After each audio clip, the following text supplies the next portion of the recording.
Appreciating Understanding the Self with JB. Isang araw ng August 2023, natutulog ako na bigla akong magising dahil meron akong naisip. Ang naisip ko, bakit hindi kaya ako mag-aral? Kaya naman, dali-dali akong pumunta sa SPCC Cubao para malaman kung anong course ang tinatanggap nila. At doon ko unang nakita si Ma'am Ina na nasa front desk upang tulungan ang mga aspiring BA students. Bago pa ako pumunta sa SPCC, meron na talaga akong unang choice which is BSBA talaga. Pero nung nalaman ko meron silang IT course, hindi na ako nagdalawang isip na kunin to dahil mahilig naman ako sa computer. Nang hinayang ako dahil cute si Ma'am, pero nalaman ko sa registration form ko na meron naman akong subject sa kanya. Anong subject yon? Ano pa nga ba kundi ang UTS or Understanding the Silos? Silos? Direct mali ata yung meaning. Oh, mali. Ulit, 1, 2, 3. Understanding the Self. Marahil iniisip ng karamihan, understanding the self lang naman yan, ang dali-dali lang naman yan, minor naman yan, ang boring naman yan, ba't kasama sa IT yan? Pero doon kayo nagkakamali. Dahil dito sa subject na to, mas nalinang ko pa kung sino pa talaga ako kahit 22 years na akong nabubuhay sa mundong ito.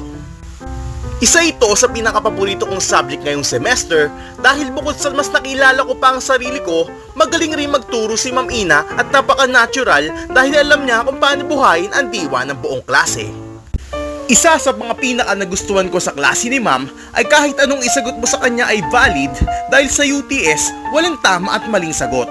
Dahil ang mga sagot namin ay sumasalamin kung sino ba talaga kami.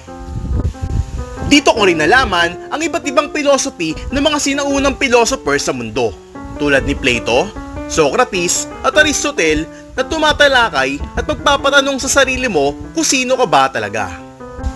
Ang pinakatumatak sa akin philosopher ay si Socrates simula nang diniscuss ni Ma'am ang kanyang philosophy. Ayon kay Socrates, an unexamined life is not worth living. Meaning, kung hindi mo alam ang purpose mo sa buhay, din mas mabuti na lang na pumanaw ka. Ginawa kong mantra yung quote na yan sa buhay ko dahil before ako bumalik sa college, akala ko talaga habang buhay na akong walang kwenta. Wala akong sense of purpose na masasabi at parang nabubuhay na lang ako para mamatay. Pero simula nung sinapuso ko ang sinabi ni Socrates, naging positive ang tingin ko sa buhay at napuno ako ng motivation para maging mas mabuting tao pa at magkaroon ng mas magandang buhay sa hinaharap. Pero ang highlight talaga ng journey ko sa UTS ay ang aking journal. Hindi ko inaakalang may lalabas ko ang mga saloobin ko na matagal kong tinago dahil hindi ako komportableng i-share yon kahit kanino. Napansin kong ayaw tumigil ng kamay ko sa pagsulat at ng utak ko sa pag-iisip ng isusulat na para bang nagkasundo ang dalawa para ilatag at i-express ang aking mga damdamin sa bawat pahina ng papel. Sobrang thankful ako kay Ma'am Ina dahil binasa niya ang mga sinulat ko at pinasalamatan niya pa ako dahil sa pagtitiwala ko sa kanya. Dahil kay Ma'am Ina, naramdaman kong meron laging handang makinig sa mga kwento mo sa buhay at lagi mong tatandaan na hindi ka nag-iisa. Laging may kahit isang tao sa paligid mo na handang damayan ka sa tuwing may pinagdadaanan kang hamon sa iyong buhay. At bago matapos ang video na to, gusto ko ulit pasalamatan si Ma'am dahil sa mga memories na nabuo ng section namin kasama siya sa loob lamang ng ilang buwan.